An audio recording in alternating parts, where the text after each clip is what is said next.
지난주 제가 설교한 내용이 예수님의 비유 가운데 밀과 가라지의 내용을 가지고 설교를 했습니다. 그 설교 내용을 간단히 다시 한번 요약해서 말씀드리면은, 이 비유에서 가라지는 우리에게 불편한 것, 또 우리의 척도에 맞지 않는 것들을 모조리 밀어서 집어넣은 그 인격의 어두운 그림자에 해당합니다. 우리는 가라지를 뽑아버리려고 해서는 안 되고 그것과 화해해야 한다는 것을 말씀드렸습니다. 가라지와 화해한다는 것은 무엇을 의미하는가? 거기에 대해서 먼저 자신과의 화해를 의미합니다. 자신과의 화해는 자신의 역사와 화해입니다. 저나 여러분 모두가 다 우리 개인적인 그 라이프 히스토리를 가지고 있습니다. 지금까지 살아온 자신의 삶의 역사와 화해하는 것입니다. 즉, 나의 부모를, 나의 교육을, 내가 받은 그대로의 그 성격을 긍정하고 받아들이는 것을 의미합니다. 다음은 과거의 상처들과의 화해를 말합니다. 사람들은 자신의 상처를 숨기고 분노, 소외, 분열, 가책으로 늘 고통을 받습니다. 그렇게 해서는 상처가 치유되지 않습니다. 상처를 치유하는 길은 상처들과 친해지는 것입니다. 자신의 상처들과 입맞추는 것입니다. 그러면 상처들은 새로운 삶의 원천으로 바뀔 수가 있습니다. 사람들이 자신과 화해하지 못하는 이유 중 하나는 끊임없이 자신을 다른 사람과 비교하면서 살기 때문에 그렇습니다. 내 자신과 화해한다는 것은 내가 비교하는 삶을 모두 다 포기한다고 하는 뜻을 의미합니다. 많은 사람들이 자신을 있는 그대로 느낄 줄을 전혀 모릅니다. 늘 남과 비교해서 좀 나으면은 기분 나빠하고 좋아하고 좀 못하면은 늘 좌절하고, 그래서 우리의 그 일상적인 느낌이 순수한 자기 자신으로서의 느낌이 아니고 늘 비교 가운데서 오는 그런 느낌입니다. 그들은 항상 다른 사람들과 비교하는 가운데서만 느끼게 됩니다. 화해한다는 것은 자기 자신과 분리해 있지 않고 자기와 함께 있다고 하는 뜻이요, 자기 자신과 함께 있게 될 때 나는 내 안에서 나의 삶의 신비를 탐지해 갈 수가 있습니다. 이상이 지난주 설교 내용의 요약이 되겠습니다. 지난주 안 나오신 분들 오늘 다 들으셨다고 생각하면 되겠습니다. 지금에 와서 저의 지나온 날들을 돌이켜보면은 저의 성장 과정에 역기능적인 요소들이 많이 있었다는 것을 말씀드릴 수 있겠습니다. 그 중에서 하나를 말씀드리면은 어른들의 그 책망으로 인해 생긴 그 상처들입니다. 제가 어린 시절 실수를 하면은 어른들로부터 책망을 받곤 할 때가 있습니다. 어떤 경우에 책망이 견디기 어려울 때가 있곤 합니다. 그것은 저의 잘못이 저의 인격 전체로 규정이 되어서 너는 어떤 사람이라 그렇게 할 수밖에 없다라고 하는 그 단정되는 때입니다. 그런 때에는 깊은 좌절을 느끼곤 합니다. 그 시절에만 해도 저 자신에 대한 긍정적인 그 자존감을 가지고 살지 못했던 시기였기 때문에 어른들의 그 섣부른 판단이 저 자신과 동일시되곤 하였습니다. 그와 반대로 제가 좀 좋은 일을 하면은 그 일을 통해서 대단한 사람처럼 칭찬을 받곤 할 때가 있습니다. 그때에는 자신감을 갖게 되고 저 자신에 대해 긍정적인 평가를 하게 됩니다. 저에 대한 다른 사람의 평가 규정은 저의 그 생애에서 한동안 매우 중요한 영향을 끼치곤 했습니다. 지금 돌이켜보면은 다른 사람의 평가뿐만 아니라 저는 제가 저지른 실수나 잘못에 의해서도 스스로 판단받곤 했습니다. 예를 들면은 제가 이상적으로 설정해 놓은 생활 규범들을 깨트리지 않고 얼마 동안 잘 지켜갈 때 그것을 제 자신과 일치시켜서 저를 완전한 사람으로 저는 규정하곤 했습니다. 그리고 저처럼 살지 못하는 사람들을 또 비방하곤 했습니다. 그러한 생활이 오래 지속되진 못하고 저 스스로 저의 규범을 깨트리고 실수를 할 때 그것을 또 저 자신과 동일화시켜서 저는 형편없는 사람이 되곤 합니다. 그리고 깊은 열등감, 자책감에서 헤어나오지 못하고 몸부림을 칠 때가 있곤 했습니다. 그때는 다른 사람들은 모두 의롭고 나보다 행복해 보이고 나보다 나아 보이곤 했습니다. 그러한 상태에서 벗어나기 위해 나름대로 굳은 결심도 하고 금언도 써붙이고 그래서 일어서 보려고 노력을 합니다. 그러한 그 반복의 삶이 퍽 오랫동안 지속되었습니다. 제가 지난날에 저의 생애 가운데서 경험한 내용들은 저만의 문제는 아닙니다.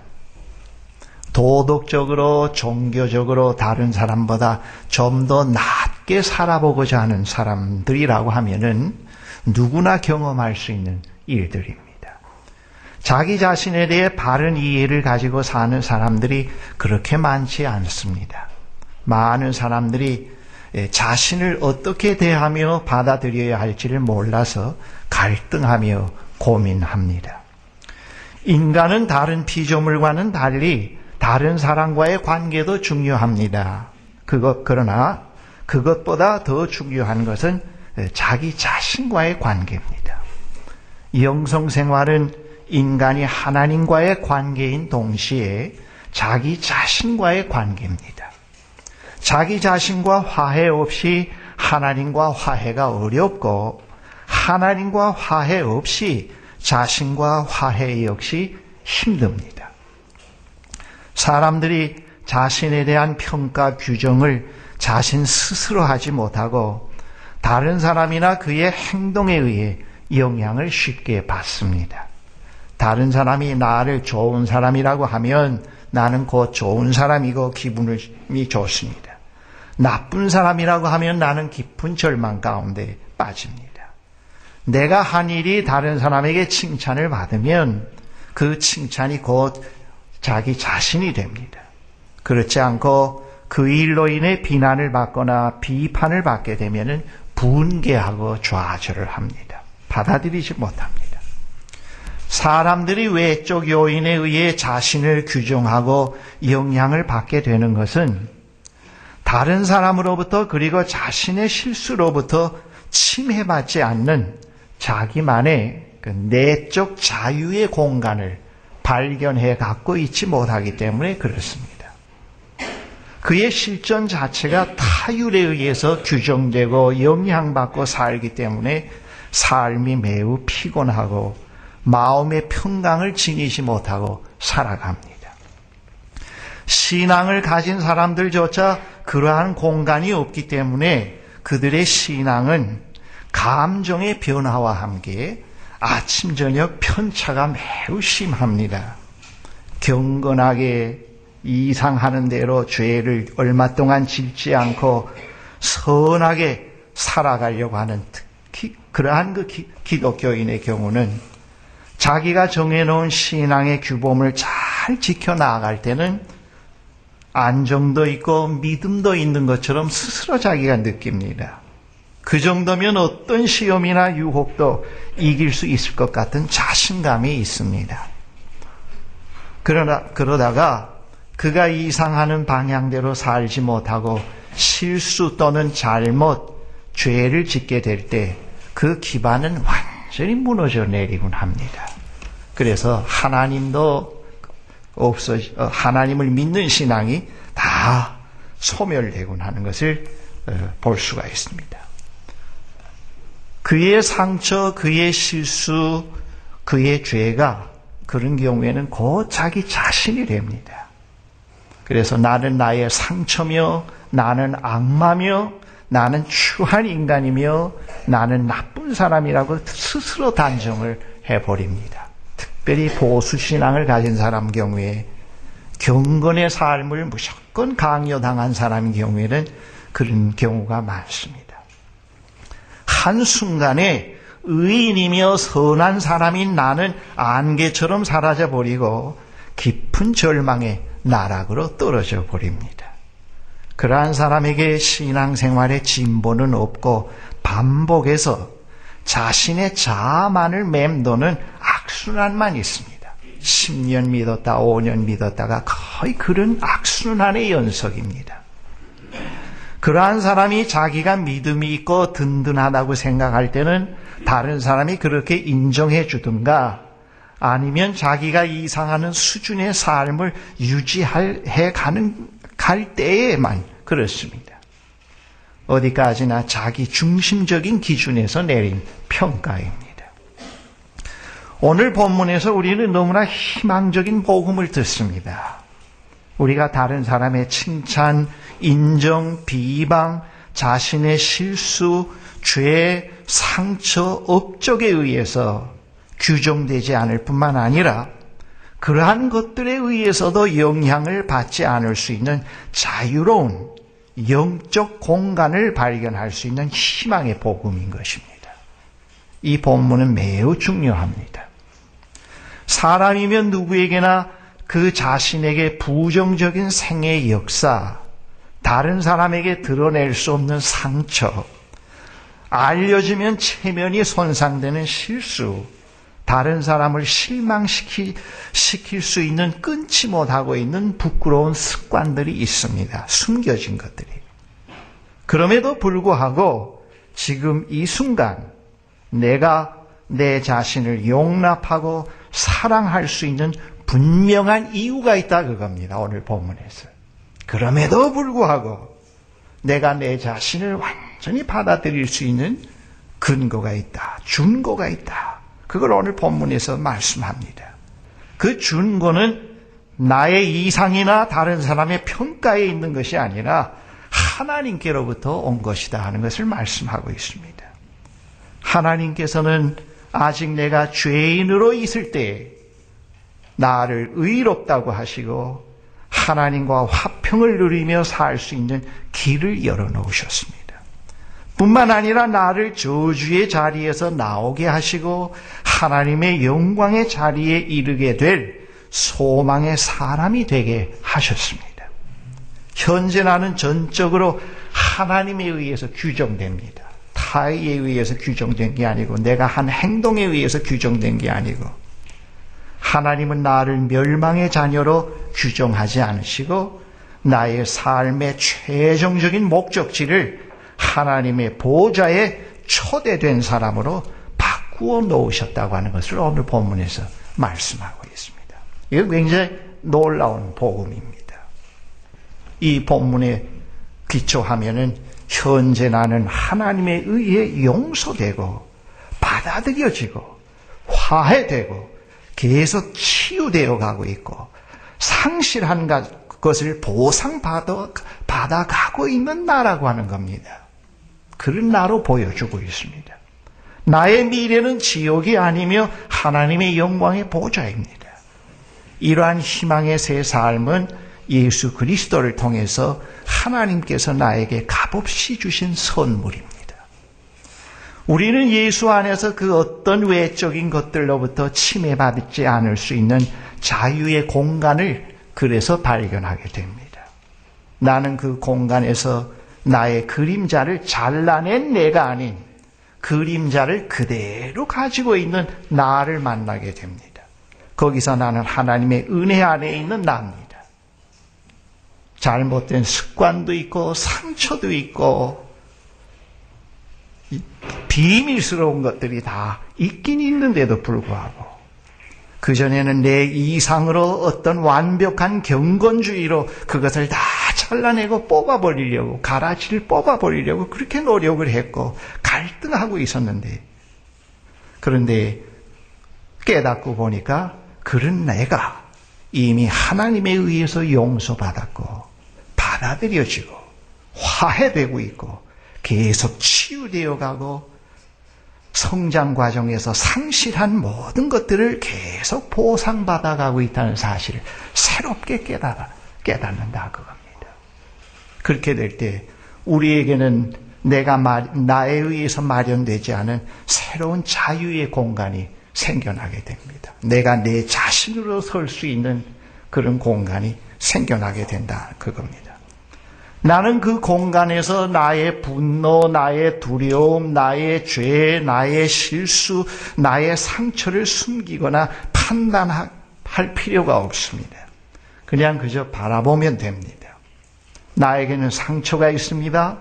그러나 나는 상처 그 자체가 아닙니다. 나는 실수를 합니다. 그러나 나는 실수 그 자체가 아닙니다. 나는 연약하여 죄를 직군합니다. 그러나 나는 죄 그 자체가 아닙니다. 나는 내가 발견한 그 자유의 공간에서 그러한 모든 것들을 객관적으로 바라보면서 수용해 나가게 되는 것입니다. 내적 공간을 발견한 사람은 자기 자신의 두려움, 예민함, 약함을 정복해야 한다고 하는 중압감에 시달릴 필요가 없습니다. 그 안에 하나님께서 거주하시는 공간, 즉 이러한 느낌들이나 문제들이 전혀 등장하고 침투하지 못하는 공간이 생겨났기 때문에 그렇습니다. 그러한 공간이 발견되고 나서 그가 싸워야만 했던 모든 욕정들이 결국 그를 지배하지 못하게 됩니다. 욕정들을 억압하는 대신 그는 그것들을 단지 상대화시켜서 바라볼 수가 있게 되는 것입니다. 그에게는 새로운 존재의 중심, 심장이 형성됩니다. 그것은 그의 이상, 그의 규범이 아니며 하나님의 자비로 형성된 것입니다. 그 누구도 그것을 무너뜨릴 수 없습니다. 내적 공간이 있는 사람은 자기를 자신의 이상이나 규범을 잘 지키느냐 않느냐에 따라서 규정짓지 아니하고 또 물론 죄의 실수 상처와도 일치시키지 아니하고 하나님과 교제 가운데서 그의 자비하심 가운데서 자신을 받아들이고 이해하며 치유받으며 살아가게 되는 것입니다. 이건 상당히 체험적인 겁니다. 경험적인 것인 겁니다.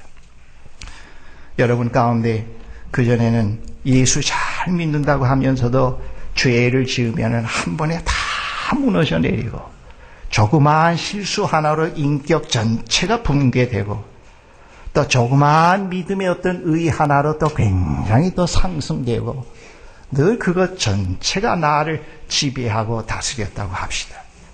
그래서 자기를 세우는 것은 이상적이고 완벽한 경건의 생활에 올라가느냐 안 올라가느냐가 그의 삶의 척도가 되어서 그렇게 살았다고 합시다.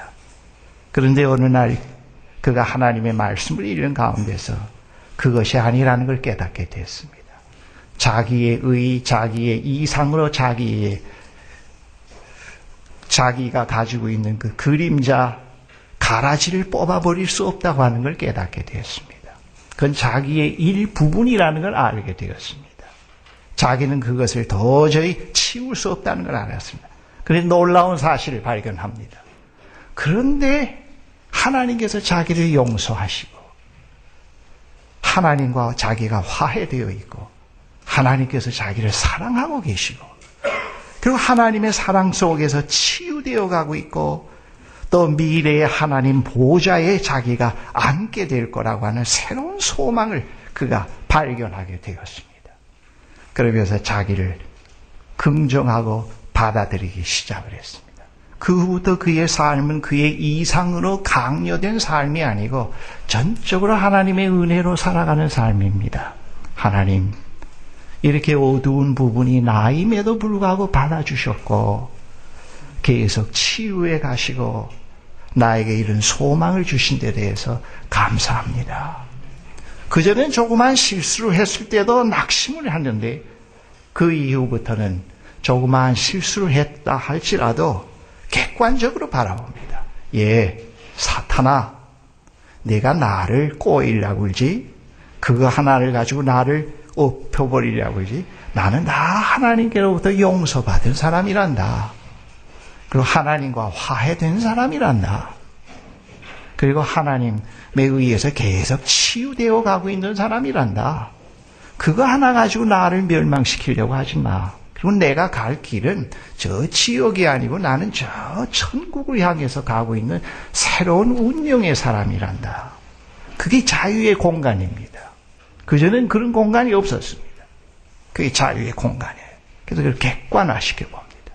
때때로 분노가 일어나고 탐욕이 일어나고 어떤 성적인 변태의 감정이 일어나더라도 그것 때문에 두려워하고 그걸 뽑아버리려고 하는 게 아니고 용서받은 나로서 거기에 대해서 이것이 무엇을 나에게 전하려고 하는 메시지냐, 이 분노를 통해서 무엇을 하나님이 말씀하려고 하시는 거냐, 이런 탐욕의 감정을 통해서 하나님께서 나에게 무엇을 깨우치시려는 거냐, 어떻게 내가 잘못된 삶을 살고 있기 때문에 이런 것들이 자꾸 이런 스트레스가 오는가, 그 메시지를 듣게 됩니다.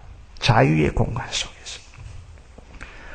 어떤 사람이 그 자유의 공간을 발견하지 못하였을 때에는 실수가 바로 자기이며 죄가 자신이며 상처가 자신이었습니다. 그에게는 희망보다 어두움이 더 많았습니다. 그러한 부정적인 느낌을 씻어내기 위해 이상적인 생활 규범을 설정해서 그것을 철저히 지켜가려고 노력을 합니다. 그의 주된 관심사는 가라지를 뽑아버리는 겁니다. 얼마 동안은 되는 듯 했다가 또 무너집니다. 다시 이를 악물고 결심을 하고 일어섰다가 다시 쓰러집니다. 변화의 진보는 없고 언제나 똑같은 패턴의 악순환의 반복입니다. 그가 자신을 의롭다고 생각한 때는 자신이 설정한 이상적인 규범의 틀을 깨트리지 않을 때입니다. 그러한 악순환의 과정에서 그는 매우 소중한 것을 발견하게 되었습니다. 그는 하나님으로부터 용서되고 화해되고 치유되어 가고 있고 상실한 것을 보상받아가고 있다고 하는 사실을 깨닫게 되었습니다. 그렇게 될 거라고 하는 게 아니고, 깨닫는다는 것은 금년 초에 설교에도 말씀해 주지만 벌써 그 안에 있다는 걸 말합니다. 그 안에 자신이 있다는 걸 깨닫습니다. 여러분, 목욕탕에 들어가서 덥다고 하는 것을 깨달을 때는 뭐예요? 물속에 있는 거지요. 물속에 밖에 있으면서 차다 덥다고 느끼진 못하지요. 바로 우리 영성 생활에서도 깨닫는다는 의미는 이미 그 속에 들어가서 느끼고 있다. 그 가운데서 일치가 이루어지고 있다. 그런 의미를 가지고 있습니다. 그는 하나님으로부터 용서되고 화해되고 치유되어 가고 상실한 것을 보상받고 있다고 하는 사실을 깨닫고 기뻐합니다. 그는 지금 음산한 아골 골짜기로 자기가 향하고 있지 않고 하나님의 영광의 보좌로 초대받고 있는 자신을 거기서 보게 됩니다. 그는 그의 실수, 상처, 죄에 의해 자신이 규정되지 않는 새로운 내적 자유의 공간을 발견하게 되는 것입니다. 그리고 나서 그의 생애 과제는 가라지를 제거하는 것이 아닙니다. 그의 삶의 자세는 하루 한순간 하나님의 은혜의 햇빛을 바라보며 희망 가운데서 살아가는 희망의 사람으로 변하게 되는 것입니다. 가라지에 대한 걱정은 더 이상 하지 않아도 됩니다. 마지막 때에 하나님에 의해서 완전히 제거될 것을 확신하고 있기 때문에 그렇습니다. 그는 그의 이상 완벽주의 틀에 얽매여 살아가지 않고 오직 하나님의 은혜로 살아갑니다. 이렇게 될 때 자꾸 영혼의 창문이 열리게 됩니다. 우리가 예수를 믿긴 믿지만 이 자꾸 완벽주의 틀에, 완벽주의적인 경건의 틀로 자기 묶어 있기 때문에 이 하늘문이 열리질 않습니다. 영혼의 창이 열리질 않습니다. 그러니까 예수 믿긴 믿어도 언제나 그 중심의 주인은 자기입니다. 그리고 하나님의 은혜의 햇빛이 들어올 수 있는 창문이 없습니다. 창문이 없어요. 그러나 우리가 우리의 삶의 내용을 새롭게 깨닫게 될 때는 그거와 바뀌게 됩니다. 하나님의 은혜로 살아가는 사람이 됩니다. 전에는 가라지를 모두 뽑아버리고 완전한 사람이 되려고 했는데 그러한 사실을 깨닫고 나서는 완전한 사람이 되려고 할 때보다도 삶의 문제가 더 쉽게 해결되고 더한 기쁨이 있고 전보다 죄의 충동에서 더 수월하게 해방이 되고 현저한 영성생활의 발전이 이루어지게 됩니다. 전에는 자신의 이상 경건히 하나님을 대신하는 자리에서 그를 지배하였는데 지금은 성령께서 그들을 인도해 가십니다. 성령의 인도하심을 받아가려고 노력을 합니다. 전에는 어떻게 가라지를 제거할 것인가가 그의 주된 관심사였는데 지금은 어떻게 하나님의 부르심에 전 존재를 기울여 응답해 갈 것인가가 그의 관심사가 됩니다. 그의 기도는 그의 이상대로 자신이 되게 해달라는 것이었는데 이제는 그것이 아니고 하나님의 부르심에 능히 기쁨으로 응답할 수 있는 지혜와 능력을 구하는 것으로 바뀝니다. 목적이 바뀌어요. 오늘도 어떻게 완전하게 살까? 죄 안 짓고 살까? 의롭게 살까가 목표가 아니에요. 오늘도 나에게 자유를 주신, 나를 용서하시고 나를 받아주시고 나와 화해하신 그 아버지의 뜻에 어떻게 전인적으로 리프렉션을 해갈 것인가? 어떻게 응답해 갈 것인가? 그래서 성령의 도움을 요청합니다. 오늘도 도와주옵소서. 오늘도 인도하시옵소서. 전에는 다른 사람을 볼 때 어떻게 그의 잘못을 고쳐주며 그를 자신의 이상의 수준에 맞게 올려놓을까가 그의 관심사였는데 지금은 어떻게 그를 도와주고 그에게 용기를 주고 그를 사랑으로 대할까가 그의 주된 관심사로 바뀝니다. 그리고 나서 그는 겸손이 무엇인지를 비로소 알게 됩니다. 아, 이것이 겸손이구나. 자기 의와 자기 노력을 다 포기하고 주여, 주님의 이제는 저의 주인입니다. 어전 좀 주님을만 의지하고 주님의 햇볕이 없이는 살 수 없습니다. 하고 그 햇볕을 받아들이면서 사는 그게 바로 겸손이구나. 그걸 깨닫게 돼요. 그게 바로 겸손이구나. 사랑하는 성도 여러분, 형제자매 여러분, 우리 공동체에 참여하는 여러분들은 그런 그 자유의 공간을 스스로 발견해 가셔야 됩니다. 그걸 누가 줄 수는 없습니다. 그것을 여러분들이 발견해 가셔야 됩니다. 그것을 발견해 내시면 상당한 안정과 평화가 옵니다. 오고 자신의 정체성이 확립이 됩니다. 그러면서 사소한 실수, 죄로 인해서 완전히 절망하거나 낙심하거나 존재를 뒤흔드는 데서부터 벗어나게 됩니다. 그를 계속 컨트롤해가는 것은 죄가 아니고 실수가 아니고 전능하신 하나님이 그를 컨트롤해가기 때문에 신앙의 프로세스가 있습니다. 이 교인들 중에 교인들에게 제일 문제는 신앙의 진보가 없는 겁니다. 자꾸 왔다 갔다 하는 겁니다. 그러니까 조금 은혜 받았다 하다가 교회 와서 상처받으면 저놈 때문에 다 은혜 깨쳤다. 그게 원체 틀이 잘못된 건데 그건 못 봐요. 은혜 잔뜩 받고 가니까 시어머니가 못되게 그랬다. 시어머니 저놈 때문에 다 은혜 놓쳤다. 항상 남이죠. 그러니까 은혜를 받았다 놓쳤다 받았다 놓았다.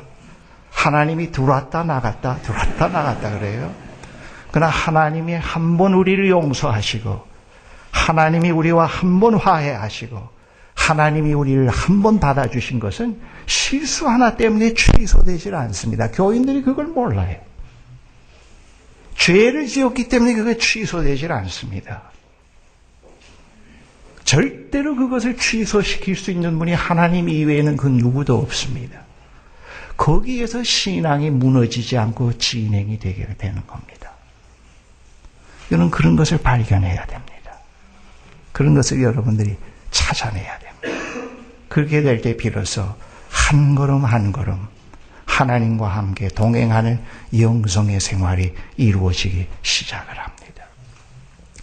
오늘 본문을 제가 표준 성서로 다시 한번 읽어드리겠습니다. 조용히 묵상하시면서 설교를 회상하시면서 들어보시길 바랍니다. 그러므로 우리는 믿음으로 의롭다 하심을 받았으므로 우리 주 예수 그리스도로 말미암아 하나님과 더불어 평화를 누리고 있습니다. 우리는 또한 그리스도로 말미암아 지금 서 있는 이 은혜의 자리에 믿음으로 나오게 되었으며 하나님의 영광에 이르게 될 소망을 품고 자랑을 합니다. 우리가 알기로 환난은 인내력을 낳고 인내력은 단련된 인격을 낳고 단련된 인격은 희망을 낳는 줄을 알고 있기 때문입니다. 이 희망은 우리를 실망시키지 않습니다. 하나님께서 우리에게 주신 성령을 통하여 그의 사랑을 우리 마음속에 부어주셨기 때문입니다. 우리가 아직 약할 때에 그리스도께서는 제때에 경건하지 않은 사람을 위하여 죽으셨습니다. 의인을 위해서라도 죽을 사람은 거의 없습니다. 더욱이 선한 사람을 위해서라도 감히 죽을 사람은 드뭅니다. 그러나 오직 우리가 죄인 되었을 때에 그리스도께서 우리를 위하여 죽으셨습니다. 이리하여 하나님께서는 우리들에 대한 자기의 사랑을 실증하셨습니다. 그러므로 지금 우리가 그리스도의 피로 의롭게 되었으니 그리스도로 말미암아 하나님의 진노에서 구원을 얻으리라는 것은 더욱 확실합니다. 우리가 하나님의 원수일 때에도 하나님의 아들의 죽으심으로 말미암아 하나님과 화해하게 되었다면 화해한 우리가 하나님의 생명으로 구원을 얻으리라는 것은 더욱더 확실한 일입니다. 그뿐만 아니라 우리는 또한 우리 주 예수 그리스도로 말미암아 하나님을 자랑합니다. 우리는 지금 그로 말미암아 하나님과 화해를 하게 된 것입니다. 매우 좋은 말씀입니다. 다 같이 말씀을 생각하시면서 잠시 각자 기도하십시다. 하나님, 감사합니다.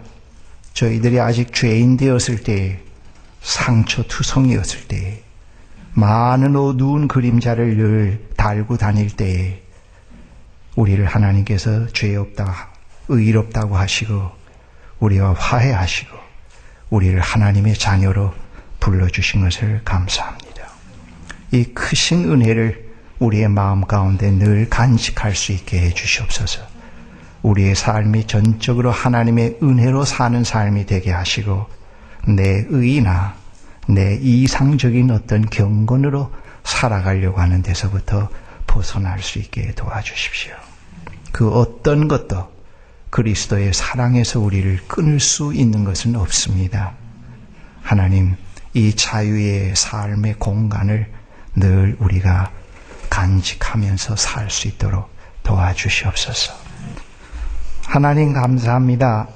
우리들에게 이런 좋은 자연을 주시고 이 자연 가운데서 하나님의 따사로운 은혜를 느낄 수 있게 하시고 우리에게 늘 변함없이 다가오시는 하나님의 세미한 음성을 복잡한 삶의 테두리에서 벗어나서 듣게 하심을 하나님께 감사합니다. 우리가 이렇게 하나님께 나와 예배를 드리며 이 세상에서 소중한 것이 무엇이고 또 값진 것이 무엇이라는 것을 또 깨달을 수 있게 해주심도 감사를 드립니다. 우리가 이 세상에서 그렇게 간절히 추구하고 있는 그 희망, 그 행복, 그 진실이 어디에 있다고 하는 것도 우리에게 깨닫게 해주심을 감사합니다. 하나님, 더욱이 감사드리옵는 것은 우리들을 받아주시고 우리들을 하나님의 자녀로 세워주시고 하나님의 가정에서 살게 하심을 진심으로 감사합니다. 우리로 하여금 이 사실을 잊지 말게 하옵소서. 우리의 적은 실수나 우리의 잘못으로 인해서 이것이 송두리째 깨어져 버리는 그런 어리석음을 범하지 않게 도와주십시오.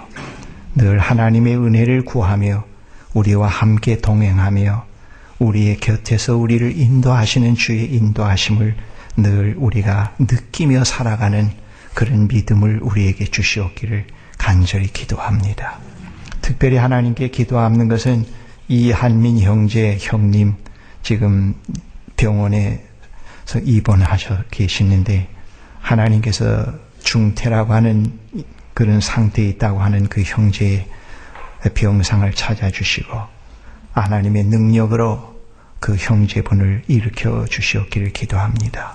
다시 한번 새로운 삶을 살 수 있는 기회를 그에게 주시사 남은 여생을 하나님께 헌신하며 살아갈 수 있는 은혜의 선물을 허락하여 주십시오. 사랑하는 가족들의 간구를 들어주시옵고 앞으로의 모든 그 치유의 가정을 하나님께서 선한 길로 인도해 주시옵소서. 또 최은희 자매님 따님 이제 결혼하신다고 하는데 하나님께서 좋은 일기를 주시고 그 딸의 새로운 공동체를 이루어서 출발하는 새 인생의 삶이 주님과 함께하는 삶이 되게 하시고 복된 삶이 되도록 인도하여 주십시오. 크로아티아에서 또 선교하시는 사랑하는 주의 종을 늘 주님께서 권면하셔서 그곳에서의 사역이 늘 주님과 함께 동행하는 사역이 되게 하시고 그곳에서 많은 심령들을 하나님께로 인도하는 역사가 있게 해 주시옵소서. 그 지역에 어렵게 살아가는 불행한 형제 자매들이 많이 있습니다. 그 지역이 속히 모든 면에서 안정되어서 하나님께서 허락하신 안정된 국가 공동체로들 설 수 있도록 허락해 주시옵기를 기도합니다. 이제 노 대통령 또 미국을 방문하게 되는데 떠나신 걸로 압니다. 하나님께서 그의 미국 여행을 인도하여 주옵소서.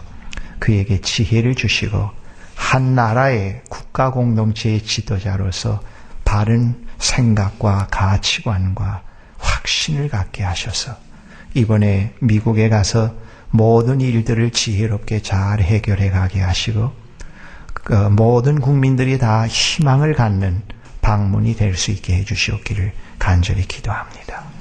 우리에게 늘 희망과 기쁨을 허락하시는 하나님, 저 북녘 땅에 있는 우리의 동족을 기억해 주십시오.